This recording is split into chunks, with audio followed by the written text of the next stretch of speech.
As first reported by Bloomberg's Jason Schreier, the next Assassin's Creed title will be a live service game. What does this mean for the future of the franchise now that Ubisoft has backed up this reporting? Let's talk about it. We begin at Bloomberg. Headline: Ubisoft plans Assassin's Creed Live online game service. The Assassin's Creed Infinity project looks to seek to emulate the prolonged financial success of GTA 5 or Fortnite. Because what game wouldn't want to be as successful as two of the most successful games of all time? Assassin's Creed, a video game franchise set in huge worlds where each one can take hundreds of hours to complete, is getting bigger. A new project, which is known inside Ubisoft Entertainment SA by the codename Assassin's Creed Infinity, sets out to create a massive online platform that evolves over time, according to people familiar with its development. Whereas previous Assassin's Creed games have each unfolded in specific historical settings such as Greece or Egypt, Infinity will contain multiple settings with room to expand to others in the months and years following its debut, said people who asked not to be identified discussing the project under development. Individual games on the platform might look and feel different, but they will all be connected. Now, this is the first thing that jumps out to me as interesting, because whereas we've had live service games that are connecting multiplayer experiences such as Fortnite or GTA Online, the idea of connected single player experiences is something that hasn't really been explored too frequently. I can't imagine that you're going to be jumping from Assassin's Creed to, maybe it's just a hopper for all the Assassin's Creed titles going forward with some connected elements, but that seems like that doesn't seem to warrant the kind of big scale project that they're talking about here. If it's just like you go into the Assassin's Creed app and there you choose what game you play, I don't know. It's kind of hard to imagine at this point. Details surrounding the project, which hasn't been previously reported, are in flux, and it's still years away from release. The team has also been affected by the #MeToo allegations that have swept through the company over the last year. A spokeswoman for Ubisoft declined to discuss Infinity in detail, but acknowledged its existence. Ubisoft, quote, aims to exceed expectation of fans who have been asking for a more cohesive approach to the series, a spokeswoman said. As for the sexual misconduct allegations, she said Ubisoft has investigated every allegation and took the appropriate action. Okay. The next paragraph is blocked by this lovely bit of sponsored content for the future of sustainability. Inspired by the likes of Fortnite and Grand Theft Auto. Just a bit more about service games here. Development of an Assassin's Creed game typically involves thousands of employees across a dozen Ubisoft studios led by teams in Montreal or Quebec City that alternate duties. The Montreal team helmed last year's Assassin's Creed Valhalla, Harry loves that game, while Quebec ran the previous game Assassin's Creed Odyssey. For Assassin's Creed Infinity, the tradition will also change. In April, Ubisoft united Montreal and Quebec teams. Now they will collaborate on Infinity, and each will have its own creative director, but Quebec will take charge of the franchise. There has been a long rivalry between the two studios at times, and it's turned acrimonious, according to people familiar with the matter, so this shift may cause some headaches. Because that was the thing, when you finished an Assassin's Creed game, you just had to sit for an hour and a half going through all the credits of Ubisoft Shanghai and all these different teams. That was always that's how they got them done so quickly, because they were alternating teams. It was almost like a Call of Duty schedule, so this organisational change is designed to help the franchise, quote, evolve in a more integrated and collaborative manner that's less centred on studios and more focused on talent and leadership no matter where they are within Ubisoft. But the reorganisation has rankled some employees at Ubisoft, which is still reeling from last year's cultural reckoning over the widespread sexual misconduct allegations. Dozens of current and former employees accused Ubisoft of facilitating a culture of misconduct and abuse, leading to the ouster of studio heads and the chief creative officer. So the article goes on a bit more about the allegations towards Ubisoft that you should read up on. You should be informed on the companies that you are purchasing their products. Ubisoft is a deeply flawed and mismanaged company that fostered some of the worst behavior in the world. But let's talk about Assassin's Creed, eh? So later in the day, this was posted to the Ubisoft blog. An update on Assassin's Creed Infinity and the future of the Assassin's Creed franchise. From its action-adventure origins to its RPG evolution, Assassin's Creed has shown how the decisions we make now, no matter how big or small, can influence the events of the future. After both Assassin's Creed Odyssey and Assassin's Creed Valhalla shattered records, we find ourselves in that very moment where we know the decisions we're making for the franchise now will impact its future for years to come. Along with our announcement of new content coming to Assassin's Creed Valhalla, we wanted to share some key updates on the talented and creative minds that will now be working in a collaborative cross-studio structure between Ubisoft Montreal and Ubisoft Quebec. That will guide, grow, evolve, and define the overall future of Assassin's Creed. That includes an important update on an important upcoming early in development project codenamed Assassin's Creed Infinity. So that basically backs up the idea that these studios have been united.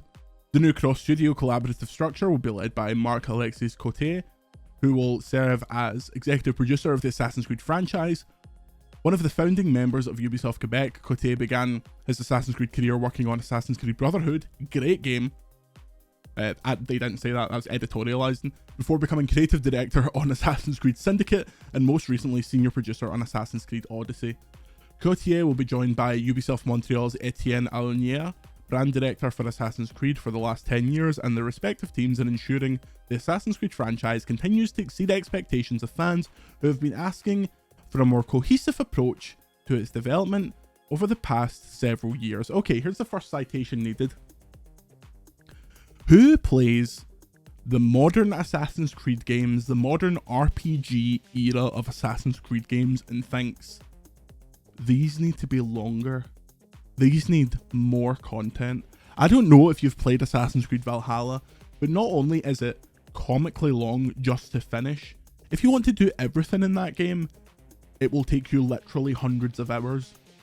Why would that possibly need to be expanded into something more?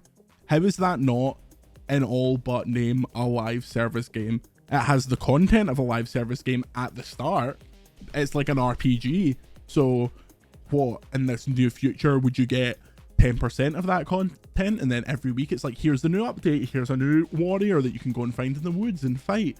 It's just, it doesn't make sense to me based on how Assassin's Creed's been in the past couple of years. And it also doesn't make sense to me because people need to be able to play more than one game, and this push from the games industry to make absolutely everything a live service, meaning that your time is taken up exclusively by one game that you are, hopefully, if you're that team, spending money, spending microtransactions, recommending it to friends. It's like the old MMO model has taken over traditional console games and traditional single player games. It happened in sports years ago, FIFA Ultimate Team, NBA My Team, both of which I play regularly. But there needs to be this space where an Assassin's Creed game back in the day, and I know there is an argument to be made that this would be going backwards for Assassin's Creed, but I miss when Assassin's Creed were like 20-hour action adventure games. See if there were 20 hours with the good combat that they added. That is the direction I wish it would go, not this elongation of already absolutely overstuffed and overwrought games that is not necessary at all. The change means we're also evolving along with the video game industry. The pandemic and working from home, these unprecedented times you might say, have fundamentally changed the way we produce video games, giving us a moment to reflect on our organisation. Assassin's Creed was born within the walls of Ubisoft Montreal, and the studio built an incredible foundation for the franchise with immense skill and creativity of its teams before Ubisoft Quebec then took the lead with Assassin's Creed Syndicate and Odyssey, demonstrating its ability to drive the franchise even further. Rather than continuing to pass the baton from game to game, we profoundly believe that this is an opportunity for one of Ubisoft's most beloved franchises to evolve in a more integrated and collaborative manner that's less centered on studios and more focused on the talent and leadership, no matter where they are within Ubisoft. Most importantly, Assassin's Creed will be here we go. Here's the Assassin's Creed line. Most importantly, Assassin's Creed has always been developed by multicultural teams with various backgrounds and perspectives that have influenced the depiction of its characters, locations, and cultures. While we know there's always room for improvement, we believe this new structure allows us to ensure that diversity and representation within our teams continues to grow and match that of our players. That's from Nathalie Bouchard, Managing Director, Ubisoft Quebec, and Christopher Derinier, Managing Director, Ubisoft Montreal. So, that's where we're at. Assassin's Creed Infinity. I mean, here's the thing. This could be really exciting. This could be just the evolution that Assassin's Creed needs. But, and this is anecdotal, The Assassin's Creed games are ridiculously popular with, and not in a pejorative sense, mainstream gamers. People that have consoles but don't buy a lot of games love the Assassin's Creed games. And I think it's because there is so much content there. So I suppose Ubisoft recognizing that and thinking, well, we could transition this to a live game where this is all these people play. It could be a great money making opportunity for them. I'm sure they've ran the books, and that is a huge influence as to why they've done this. They've looked at GTA and they've looked at Fortnite and thought, why can't we do that? But I think they're ignoring that GTA Online is a phenomenon because it's GTA, and Fortnite is a once in a lifetime explosion of popularity. I don't think every game can just do this and become a live service. However, Ubisoft have shown that they are really good at supporting their games post-release. Think about how badly Rainbow Six Siege launched and how kind of DOA it was, and look at it now. It's one of their most successful things. They're still supporting For Honor. They put out a new Division 2 roadmap like last year. I don't think it would be impossible for Ubisoft to pull this off, but I'd really hope that Assassin's Creed would not scale back, but tighten up a bit, because I'm sure Valhalla, there is like a 40-hour phenomenal RPG absolutely hidden beneath 100 hours of craft and things that I don't want to do. And I hope that perhaps in this live service future there will be expansions that you can just play through and not have to be on every day and doing your dailies and things like this. But I don't know how you adapt a single player franchise built on the back of almost every game having a different protagonist into a live service. I think it's interesting, and I think it's interesting that they're getting out now and saying it, especially after Bloomberg's reporting, but I'm unsure as to how to feel about it. I'm a bit down on it, but also I want to see what this is in action in 3 years time or whatever at E3, when they play it, when they show you the gameplay of what this is and what that means for a live service. I think that could be really interesting. But let me know what you think about Assassin's Creed Infinity and the future of the Assassin's Creed franchise. Be sure to check out Jason Schreier's reporting at Bloomberg. And until next time, thanks for watching. I'm Jordan Midler. See you later. Support for Overload is provided by our incredible patrons. To support us and receive access to perks and exclusives such as Patreon-only video series, check out patreon.com/overload or click the link in the description. Thank you.